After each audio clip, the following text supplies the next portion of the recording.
Assalamualaikum warahmatullahi wabarakatuh. Penggunaan bahasa saat ini masif kita temui dalam kehidupan sehari-hari. Misalnya saja bahasa lisan saat kita berkomunikasi dengan orang lain, maupun bahasa tulisan saat kita membaca portal berita maupun media sosial. Dengan berkembangnya dan meluasnya bahasa di kehidupan kita, oleh karenanya perlu adanya proses untuk mengolah bahasa tersebut secara lebih mudah agar aktivitas kita dapat terbantu. Oleh karena itu, saya Indah Yunita dan rekan saya Ahmad Baurafinda akan mempresentasikan mengenai Deep Learning Architecture for Sequence Processing. Poin-poin yang akan kami paparkan meliputi overview dari neural network, kemudian RNN, kemudian stack RNN, bidirectional RNN, LSTM, dan transformer. Yang pertama adalah overview dari neural network.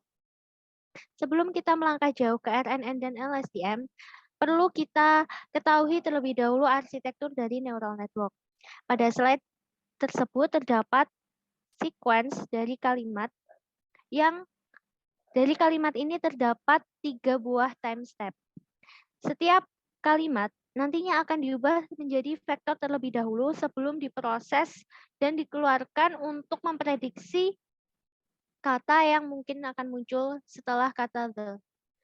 Nah, setelah diubah ke dalam bentuk vektor, maka akan dihitung matriks bobotnya, dimasukkan ke hidden layer, kemudian dihitung lagi matriks bobotnya, hingga kemudian di output layer yang muncul adalah probabilitas dari masing-masing kata yang akan diprediksi muncul setelah kata the.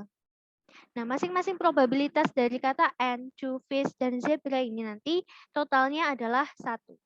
Nilai probabilitas yang terbesar merupakan kata yang muncul setelah kata the.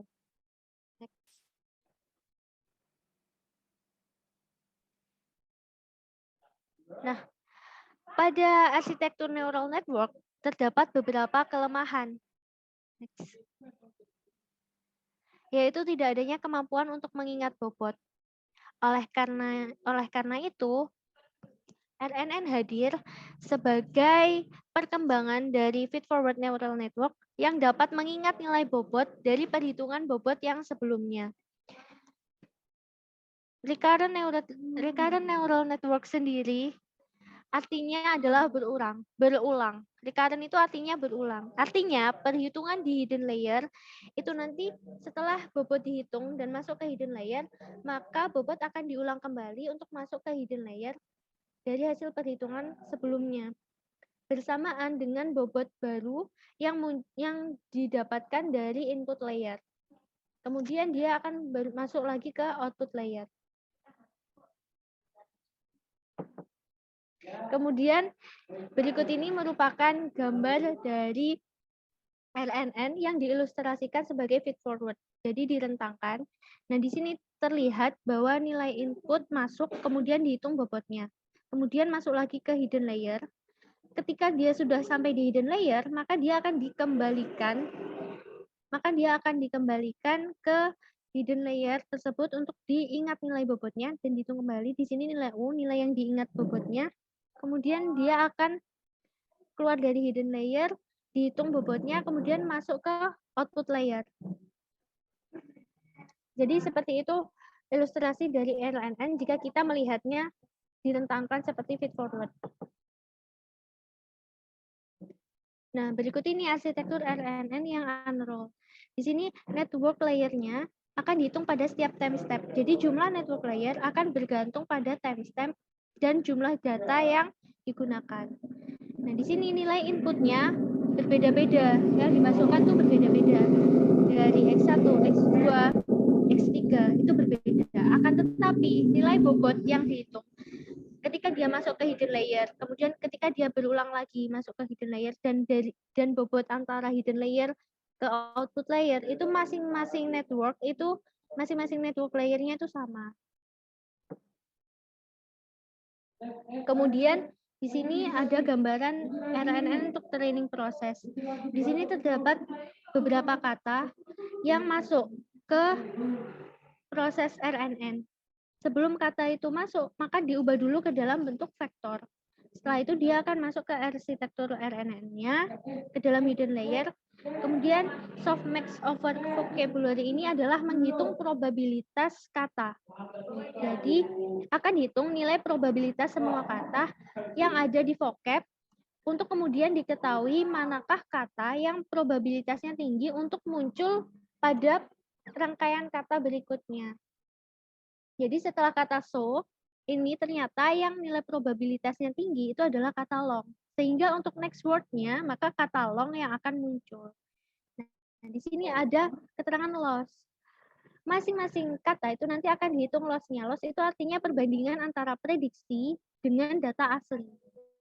Nah, setelah loss-nya dihitung masing-masing datanya, akan dirata-rata. Next. Kemudian ini RNN untuk labeling task, untuk post taking. Jadi di sini perbedaannya kalau tadi itu memprediksi kata selanjutnya yang akan mungkin muncul. Tapi kalau yang di sini yang diprediksi adalah label atau jenis kata dari kalimat yang dimasukkan. Jadi setelah dia masuk ke diubah jadi vektor, kemudian diproses di RNN, yang dihitung probabilitasnya adalah probabilitas apakah kata tersebut termasuk noun, apakah kata tersebut termasuk verb, dan seterusnya. Sehingga nanti prediksi yang muncul adalah jenis dari kata tersebut. Kemudian ini untuk ilustrasi arsitektur dari RNN Sequence Classification Task yang ditambahkan FFN. FFN ini Feed Forward Network. Jadi di sini setelah kata diinputkan, masuk ke arsitektur RNN. Kemudian setelah dari RNN dan hidden layer, akan ditambahkan, dikombinasikan dengan feed forward supaya nilai prediksinya lebih tinggi, nilai prediksinya lebih akurat sebelum dia dihitung probabilitasnya. Nah, yang masuk ke feed forward ini merupakan kata yang telah diolah di hidden layer. Jadi output dari hidden layer ini akan masuk ke feed forward sebagai inputnya. Selanjutnya adalah RNN Auto Regressive Generation Task. Kalau yang sebelum-sebelumnya, arsitektur RNN digunakan untuk memprediksi kata, memprediksi label dari kata tersebut. Berdasarkan semua input yang masuk, maka untuk autoregresif ini perbedaannya terletak pada inputnya. Inputnya untuk yang autoregressive generation task ini merupakan output yang telah dihasilkan pada iterasi sebelumnya. Jadi ketika iterasi sebelumnya telah menghasilkan output, maka output yang dihasilkan akan masuk lagi ke dalam input untuk memprediksi kata selanjutnya. Nah, seperti proses-proses sebelumnya juga sama, diubah ke dalam bentuk vektor dulu, kemudian masuk ke arsitektur RNN, dan dihitung probabilitasnya untuk kata-kata setelah.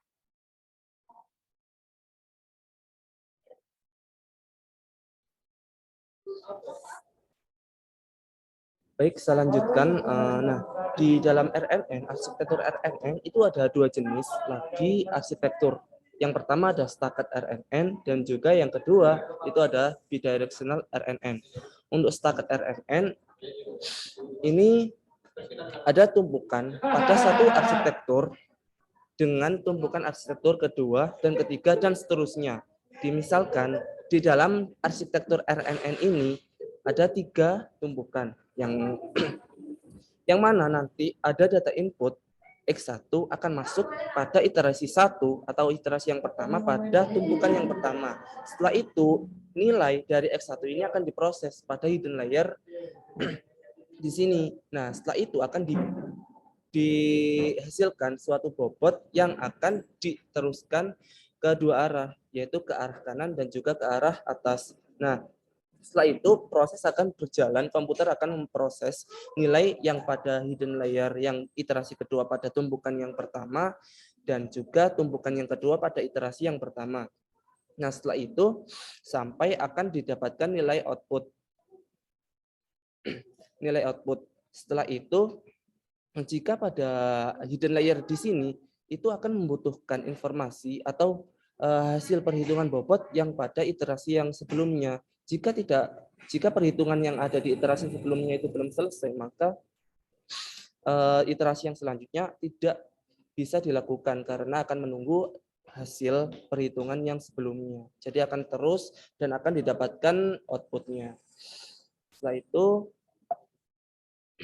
adapun keuntungan dan kerugian. Nah, keuntungan setakat RNN ini memiliki perhitungan bobot yang kompleks sehingga menghasilkan parameter yang lebih banyak dari RNN biasa. Nah, parameter ini itu akan biasanya itu menghasilkan nilai akurasi semisal nilai akurasi dari klasifikasi data teks. Nah, itu akan proses dari klasifikasi ini itu akan lebih baik. Nah, untuk kerugiannya itu arsitektur ini itu membutuhkan resource yang lebih banyak daripada arsitektur RNN biasa, dan juga training data itu akan menjadi lambat karena proses yang dilakukan lebih banyak dari biasanya. Nah, setelah itu ada jenis yang selanjutnya yaitu bidirectional RNN. Bidirectional RNN ini itu ada dua tumpukan, minimal ada dua tumpukan. Tumpukan yang pertama itu berjalan dari arah kiri ke kanan, dan tumpukan yang kedua itu dari arah kanan ke kiri.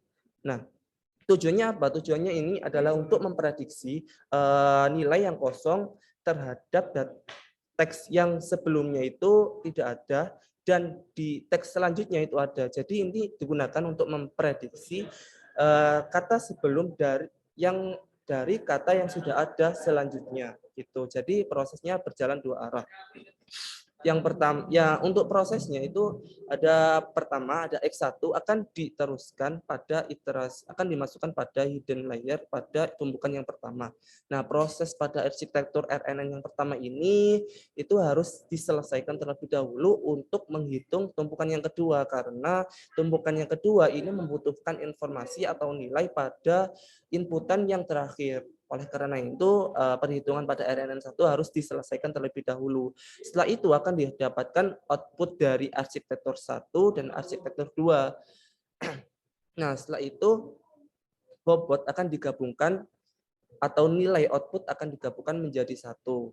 Nah, ini adalah bidirectional RNN. Setelah itu ada bidirectional RNN untuk permasalahan klasifikasi yang berurutan.